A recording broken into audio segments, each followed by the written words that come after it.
আলা নবিয়িনা হাবিবিনা মাওলানা মুহাম্মদ ওয়া আলা আলিহি ওয়া সাহবিহি ওয়াসাল্লাম। বুঝছো, মালিক জাদা গঞ্জে ফরাওয়া আসপেদর মিরাস ইয়াফত। মালিক জাদা মানে একজন বাদশার ছেলে, একজন বাদশার ছেলে।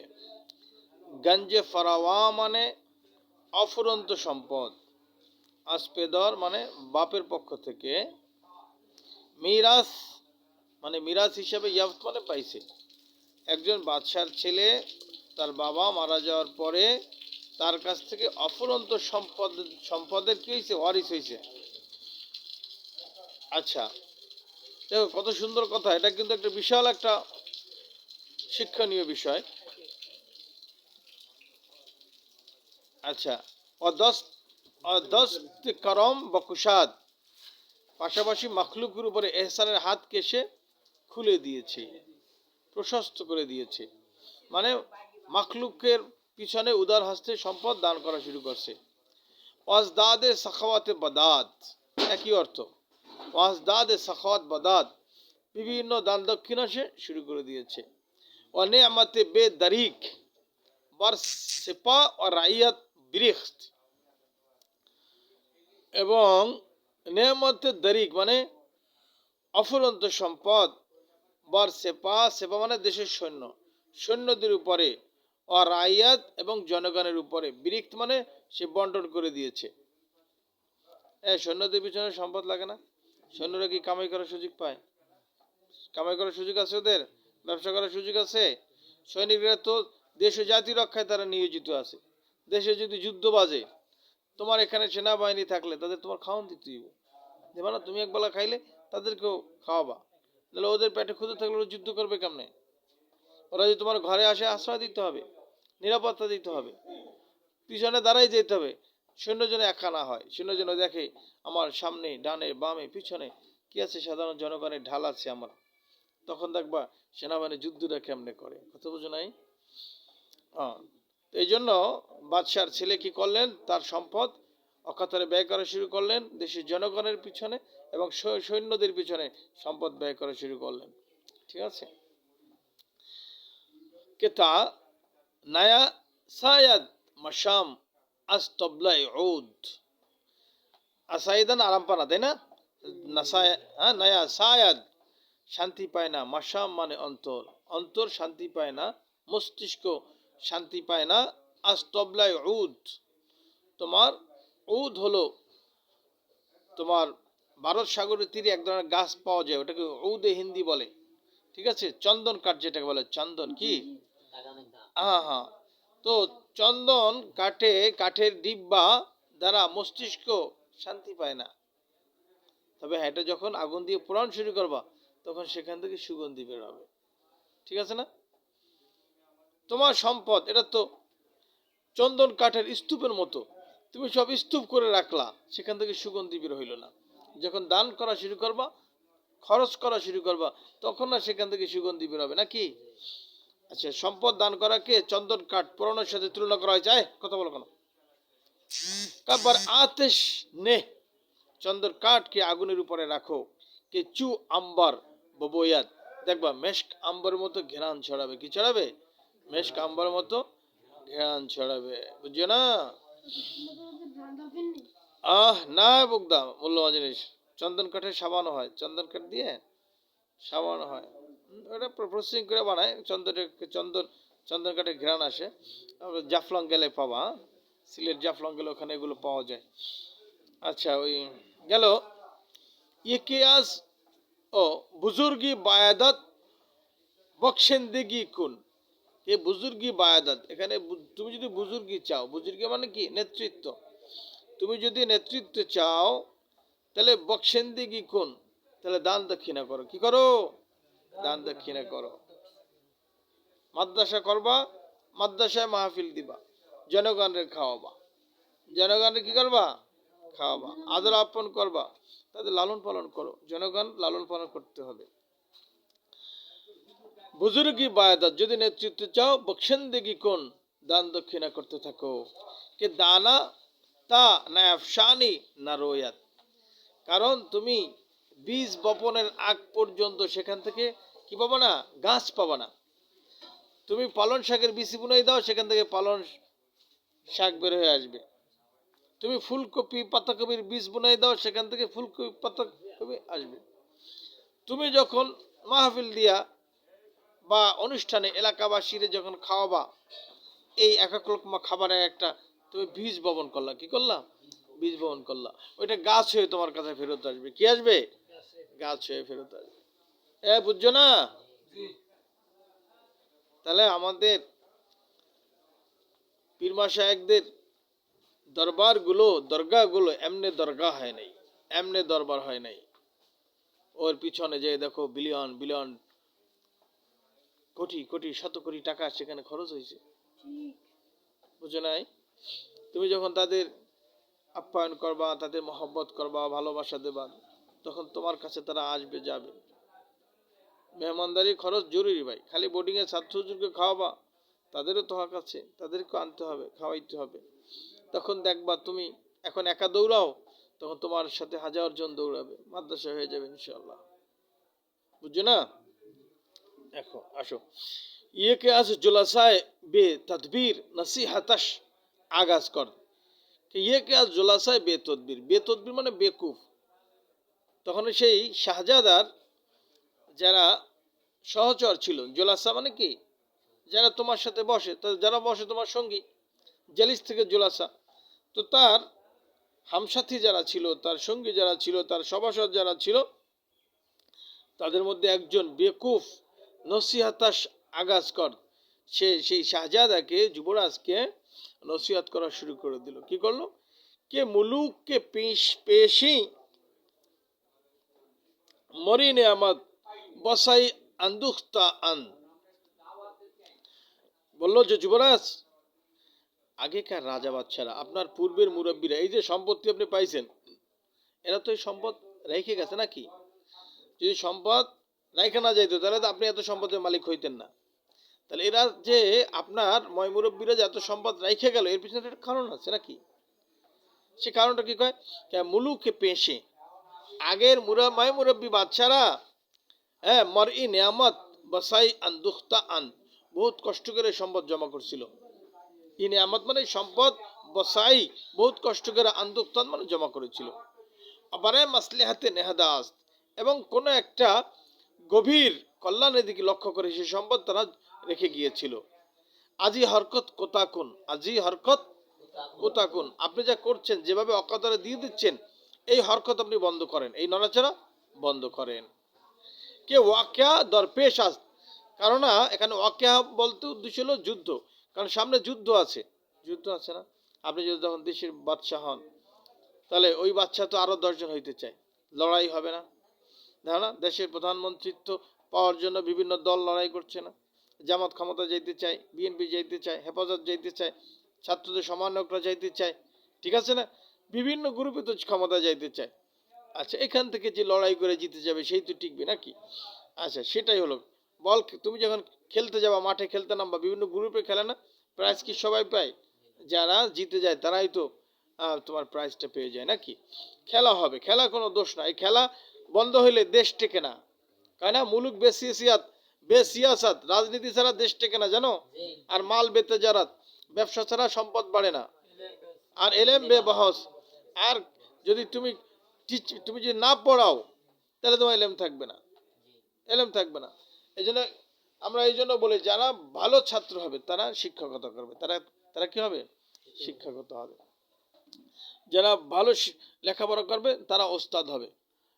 ইংলিশ বলে প্রফেসর, আরবিতে বলে ওস্তাদ, বাংলা বলে শিক্ষক। তারা এখন তোমরা মনে করো প্রফেসর শব্দটা শুনতে খুব ভালো লাগে। প্রফেসর মানে কি? উচ্চতর ওস্তাদকে বলা হয় প্রফেসর। প্রফেসর একটা দাওরা মাদ্রাসার যারা মুহাদ্দিসিন কিরাম আছেন, এরা সব অধ্যাপক, অধ্যাপক, ঠিক আছে? সর্বেকা থেকে নিয়ে, সর্বেকা থেকে নিয়ে কি পর্যন্ত, মেশকাত পর্যন্ত, এটা ডিগ্রি লেভেল, প্রফেসর। কিন্তু দাওরা যারা মাস্টার্সে যারা ক্লাস নেয় এরা কি সব ওই প্রফেসর অধ্যাপক, একই কথা। অধ্যাপকের আগেও অনেক আছে না, সহকারী, সহযোগী, এরপর ফুল অধ্যাপক। ঠিক আছে। এখন দেখা গেছে যে ইসলামের শরিয়া না থাকার কারণে ইসলামকে এখানে দমিয়ে রাখা হয়েছে। কি করা হয়েছে? তোমাকে ওই সাইড থেকে মূল্যায়ন দেওয়া হয়েছে, এই সাইড থেকে দমিয়ে রাখা হয়েছে। কিন্তু তোমার বিষয়টা একই থাকবে। তুমি বাংলার প্রফেসর হলে তোমারও যে বেতন, ইংলিশের প্রফেসর একই বেতন। তুমি বাংলা সাহিত্যের, আরবি সাহিত্য, ফার্সি সাহিত্য, উর্দু সাহিত্য, যত সাহিত্য আছে সব সাহিত্যের যত প্রফেসর সবার বেতন এক হবে। এটা হবে কখন? ইসলামপন্থীরা যেদিন ক্ষমতা আসবে, তখন তুমি বাংলা প্রফেসরের যে বেতন আসবে, তুমি ফার্সি সাহিত্যের প্রফেসরের একই বেতন আসবে। কারণ তখন এটা কৌশলগত কারণে এই বৈষম্যটা করে রাখা হয়েছে।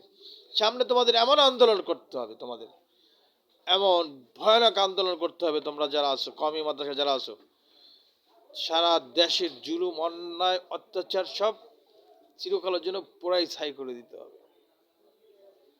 সেটা যদি তোমরা না পারো, এই অঞ্চলে ইসলামের শরিয়া কোনোদিনও কায়েম হবে না। ধরো এরপরে কথা হলো, কি বললো?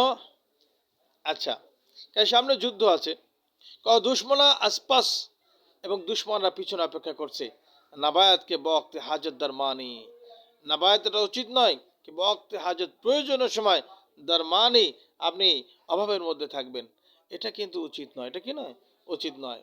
মানে বাচ্চাকে বুদ্ধি দিল আর যুবরাজকে বুদ্ধি দিল, আপনি সম্পদ তো খরচ করেন না।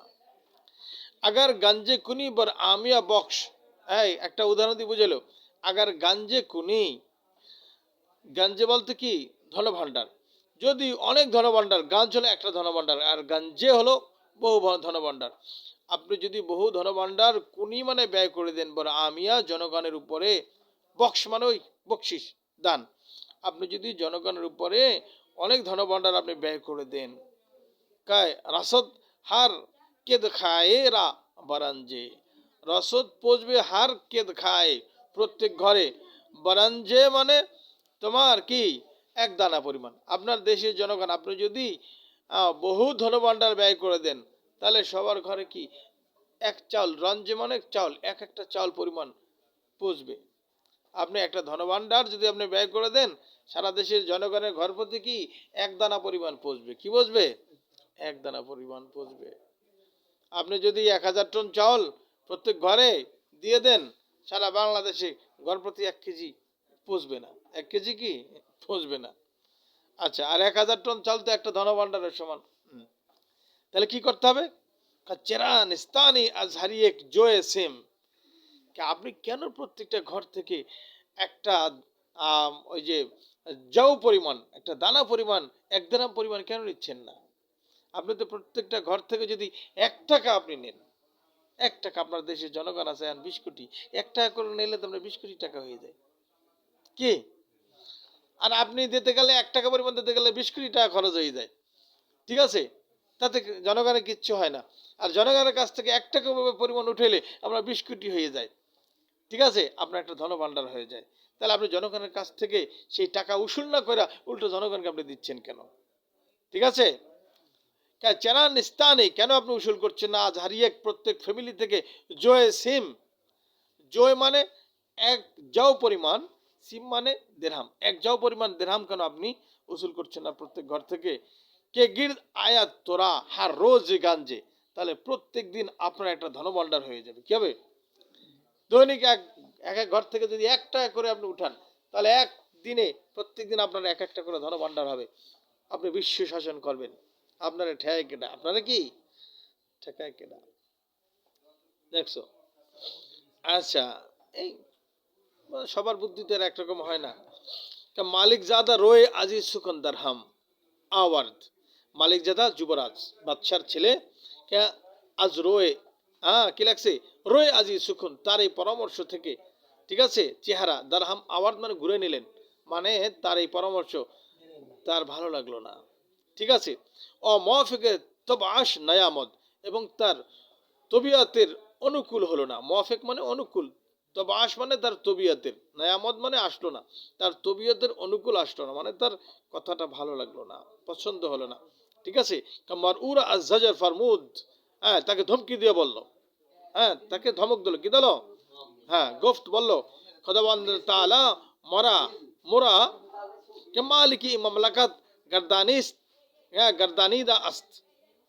তখন বাদশার ছেলে কি বলল, যে আল্লাহ তাআলা আমাকে মালিকি ই মামলাকাত, এই দেশের বাদশা, গর্দানিদা আস্ত, আমাকে দান করেছেন আল্লাহ তাআলা এই দেশের আমাকে বাদশা করেছেন, কেন কেন বক্ষৌরব, আমি নিজে খাবো, কি করব, এই দেশের বাদশা আমাকে বানিয়েছেন কেন, আমি নিজে খাবো, অ বখশম, আর আমি দান করব, জনগণকে খাওয়াবো, আমি নিজেও খাবো আর জনগণকে খাওয়াবো, না পাশে বা কে নেকা দারাম, আমি তো পাহারাদার না যে এগুলো দেখে দেখে খালি পাহারা দেবো, খালি সম্পদ জমা করবো আর পাহারা দেবো, আমিও খাবো না, আমার দেশের জনগণ খাবে না, এই জন্য আল্লাহ আমাকে দেশের বাদশা বানায় নাই।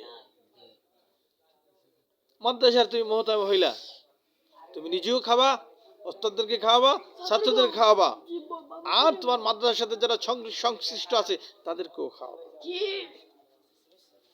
সবাই খাওয়াবা। নবীর উম্মত পালার দায়িত্ব লও, নবীর উম্মত পালার দায়িত্ব লও। নবীর উম্মত পালার দায়িত্ব যদি না লাও তাহলে হবে কি জানো, এই যে পিরিসুর এহসান গ্রুপ দেখছো, খালি জনগণের পকেটে পয়সা আনছে, ব্যবসার কথা কই আর দে নাই, এখন জেলে। কেন ভাই, কেন ভাই, তুমি নবীর উম্মত পালো, নবীর উম্মত কিভাবে পালে, নবীর উম্মতের কাছ থেকে 1 লাখ টাকা তুমি আনছো, তোমার এটা ভাবতে হবে না যে তার জীবনের কষ্টের টাকাটা আমি আনলাম, তাকে আমি এটা তো নিরাপত্তা দিতে হবে, আমি সেটা খরচ করে ফেললাম, আমি তখন তাকে কেমনে দিব, তার সংসারটা কেমনে চলবে, বিষয়টা কিন্তু বাবার, বুঝছো না। আবার কিছু আছে কি কি করে, শুধু নিজেকে নিয়ে ভাবে, শুধু নিজেকে নিয়ে ভাবে, এরা হলো জালেম, এরা কয়দিন পর ধ্বংস হয়ে যায়। ধরো কয় কে কারণ যুক্তি দিল, আল্লাহ আমাকে এই দেশের বাচ্চা বানিয়েছে কেন, আমি নিজে খাবো, আমার জনগণ খাবে, এই নিজেও খাবো, জনগণ খাবে। কারুনরা হালাক শোধ, কে চেলখানা গঞ্জাস্ত, কে কারুন হালাক শোধ, কারুন, কারুন সে ধ্বংস হয়ে গেছে, কেন, চেল খানা গঞ্জ দাস্ত, সে নিজের আরামায়েশ করার জন্য সে 40টা ধনভাণ্ডার একত্রিত করেছিল, কয়টা, 40টা ধনভাণ্ডার জমা করছিল, কেউ দেয় নাই, কেউ কি দেয় নাই, সে কি বাচ্চা আছে, আর কারণ তার সম্পদ খাইতে পারছে, পারে নাই, কেন ওশেরাওয়া নামুরাদ, এই বাচ্চা নওশিরাও মরে নাই, বাচ্চা নওশিরাও কি জীবিত আছে, কে নামে নেকু গুজাস, সে তার সুনাম রেখে গেছে, সে তার সুনাম রেখে গেছে। বাচ্চা নওশিরাওয়ার বংশধর কেডা, তোমার আল হেকাম, আল হেকামের ছেলেকে সুবক্তিগিনের ছেলেকে সুলতান মাহমুদ গজনি, সুলতান মাহমুদ গজনি, বাড়ি কথা আফগানিস্তানের নিশাপুরে, যিনি ভারতে 17 বার অভিযান চালিয়েছেন, আর ভারতের হিন্দুদের, তোমার তাদের যে মুসলমানদের বিরুদ্ধে ষড়যন্ত্রের যে আখড়াগুলো ছিল, মন্দির সোমনাথ মন্দির, সেটাকে তিনি গুড়িয়ে দিয়েছিলেন, কারণ ওইটাকে ভেঙে দেওয়ার আগ পর্যন্ত হিন্দুদের ষড়যন্ত্র থামেনি, ওইটাকে যেদিন তিনি গুড়ি করে দিলেন সেদিন থেকে তার ষড়যন্ত্র শেষ হয়ে গেল। ভেমরুলের বাসা রাইখা, একটা ভেমরুল বাইরে একটা পিডান দাও, তাহলে তোমার বাড়ি থেকে ভেমরুল যাবে না, আইলে একটা পিডান দিলা, যদি চাকটা ভেঙে দেবা তোমার বাড়িতে আর ভেমরুল আর থাকবে না, উনি চাক ভেঙে দিয়েছিলেন।